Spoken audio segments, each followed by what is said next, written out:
పనికిరాదన్న, story లేదన్న. స్టోరీలో ఏమవుతుందా అంటే రవితేజ గారు అసలు ఏం చేశారు, ఫైనల్గా మళ్ళీ పార్ట్ 2 కూడా ఉంది. దేనికోసం కష్టపడ్డాడు, కూతురు కోసం అంటారు, ఏదైనా జనాల కోసం చేశాడంటే ఫస్ట్ హాఫ్ అన్ అవర్ అయితే పత్యాపారమే, ఏమీ లేదు. కానీ ఇంటర్వ్యూ షాట్ ఉంటుంది అన్న, ఊచ కోత గన్ను షాట్, మళ్ళీ ఇంటర్వ్యూ తర్వాత పబ్జీ షాట్. మనం పబ్జీలో చూసాం కదా, ఆ సీన్లో చూస్తా అంటే మస్తు అనిపించింది. ఒకటే అన్న, స్టోరీ పరంగా ఏం లేదన్న. రవితేజ అన్న యాక్టింగ్ ఆ గడ్డం పెట్టుకొని చేస్తుంటే ఒకటి ఏమన్నా నేను రవితేజ అన్నకి దండం పెట్టాలి.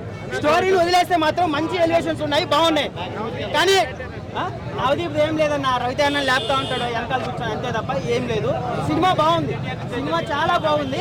3 ఎలివేషన్ ఉన్న సినిమాకి. అమ్మవారి చేతి నుంచి గన్నులు వస్తూ ఉంటాయి అదొకటి, ఒకటి ఇళ్ల నుంచి తుపాకులు వస్తూ ఉంటాయి అదొకటి, ఊచా కోత ఇంటర్వ్యూ షాట్, ఇవన్నీ బాగానే ఉన్నాయి. కానీ ఫైనల్గా బయటకు వచ్చినాక ఏం చూసాము, రవితేజ గారు ఏం సాధించారు, స్టోరీ ఏం చెప్పారు అంటే ఏం ఉండదన్న.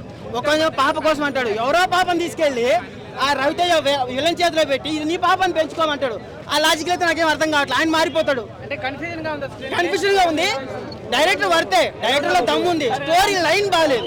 పార్ట్ 2 కూడా ఉంది, పార్ట్ 2 కూడా వర్తే అన్న. కానీ స్టోరీ అన్న, ఒకసారేమో హై మూమెంట్ ఉంటుంది, ఒకసారేమో ఎలివేషన్ చూస్తే గుండె దడ, ఒకటి ఏమన్నా ఇదే షార్ట్ నైనా అనిపిస్తుంది. స్టోరీ ఓవరాల్ గా చూస్తే యావరేజ్ మూవీ. రవితేజ అన్న కోసం కాదు, మరీ తీసి పారే సినిమా కాదు, మరీ గలీ సినిమా కాదు, బాగానే ఉందన్న సినిమా. కానీ స్టోరీని పట్టించుకోకండి. ఏం సినిమాలు లేవు కదా, సంక్రాంతికి వచ్చింటే మాత్రం సంక్రాంతి లేదు. ఏం లేదన్న, అన్న విక్రమార్కుడితో పోల్చకన్నా అన్న, అది వేరే అన్న. విక్రమార్కుడు ఆ స్టోరీ కానీ అది వేరే. దీంట్లో ఏంటంటే ఆ ఎలివేషన్లు ఉన్నాయి, అమ్మవారి చేతిలో కొన్ని గన్ షాట్లు కానీ, అంతేగాని స్టోరీలో ఏం లేదన్న. కొంచెం ఓవర్ అనిపిస్తుంది, చాలా ఓవర్. అంటే ఓవర్ ఏం లేదు, ఎలివేషన్స్ మన గుండె తడ, సినిమా స్టోరీలో ఎలివేషన్స్ అన్ని చాలా బాగున్నాయి. స్టోరీ ప్లాట్ కొంచెం ఎక్కడో కామెడీ ఏం లేదన్న. ఆయన ఉన్నాడుగా మన రంగస్థలంలో ఒక ఆయన ఉంటాడు గుండు కొట్టుకొని, ఆయనదైతే కామెడీ మాత్రం ఎక్సలెంట్ గా ఉంది. అజయ్ ఘోషల్ ఆయన కామెడీ చాలా బాగుంది, ఎలివేషన్స్ బాగున్నాయి, గన్ను షాట్లు, అమ్మవారు అన్ని బాగున్నాయి. కానీ స్టోరీ ఎక్కడో కొంచెం కరెక్ట్ గా రాసుకొని ఉంటే బాగున్ను. ఫైనల్ గా బయటకు వచ్చిన ఆడియన్స్ ఏం ఫీల్ అవుతాడంటే రవితేజ గారి కోసం మొత్తం ఎలివేషన్లే. ఫస్ట్ హాఫ్ అన్ అవర్ అయితే రవితేజ అన్న లేపుతూనే ఉంటారు, ఎప్పుడు వస్తాడా ఎప్పుడు వస్తా. ప్రభాస్ అన్న 2 నిమిషాలు మనం మాట్లాడేది చూసాం కదా. First half an hour Raviteja అన్న రాకపోతే ఏంద్రా బాబు పత్యాపరం అనుకున్నాం. కానీ తర్వాత ఊచా కోత ఇంటర్వెల్ షాట్ వచ్చింది. అనిమల్ సినిమా, కేజీఎఫ్ ఏమీ పనికిరాదు.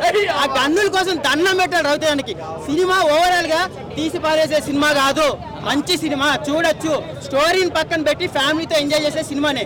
స్టోరీ వెతికితే మాత్రం ఏం లేదన్న. పార్ట్ 2 ఉంది, పార్ట్ 2 వర్త్, పార్ట్ 2 డైరెక్టర్ దమ్ము ఉంది. మా సత్యం 24 ఫ్రేమ్స్ ఛానల్ని సబ్స్క్రైబ్ చేసుకుని బెల్ ఐకాన్ని యాక్టివేట్ చేసి లైక్ చేయగలరు, షేర్ చేయగలరు.